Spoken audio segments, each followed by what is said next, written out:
সংঘাত কবলিত ইরান থেকে দেশে ফিরলেন ১৮৯ জন বাংলাদেশি। রাতে বিমান বাংলাদেশ এয়ারলাইন্সের একটি বিশেষ ফ্লাইটে আজারবাইজানের রাজধানী বাকু হয়ে ঢাকা পৌঁছান তারা। নিরাপদে দেশে মাটিতে আসার পর বাংলাদেশ ও ইরান দুই সরকারের প্রতি কৃতজ্ঞতা জানান প্রবাসীরা।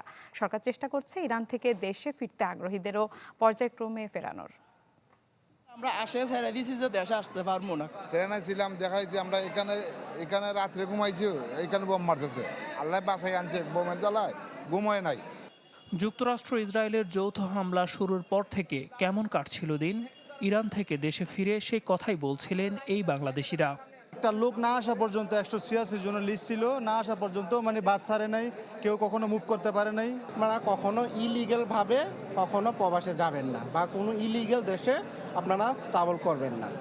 বিমান বাংলাদেশের একটি বিশেষ চার্টার্স ফ্লাইটে রাতে ইরান থেকে আজারবাইজান হয়ে দেশে আসেন ১৮৯ জন বাংলাদেশি, যাদের মধ্যে ১১ নারীসহ ৮ শিশুও রয়েছে। হজরত শাহজালাল আন্তর্জাতিক বিমানবন্দরে তাদের স্বাগত জানান পররাষ্ট্র প্রতিমন্ত্রী, প্রবাসী কল্যাণ প্রতিমন্ত্রী নুরুল হক নূরসহ সরকারের ঊর্ধ্বতনরা।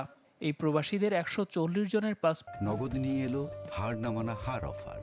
সর্বনিম্ন ১০,০০০ টাকা রেমিটেন্স নগদে পাঠালে থাকছে স্বর্ণের হার জেতার সুযোগ। পাসপোর্ট না থাকায় ট্রাভেল পাস নিয়ে দেশে ফিরতে কিছুটা সময় লেগেছে।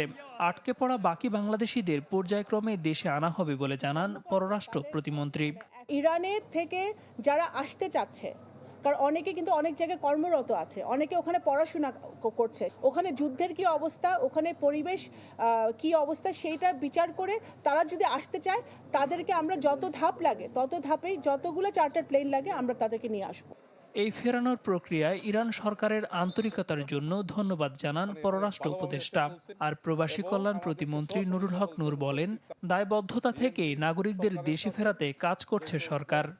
আমাদের দূতাবাসগুলো প্রত্যেক জায়গায় যেখানে মানে ঐক্যবদ্ধভাবে যেখানে কোঅর্ডিনেট করার দরকার মানে সর্বোচ্চ কোঅর্ডিনেশন দিয়েছেন, এর জন্য ধন্যবাদ জানাই আমাদের দূতাবাসের কর্মকর্তাগণদেরকে।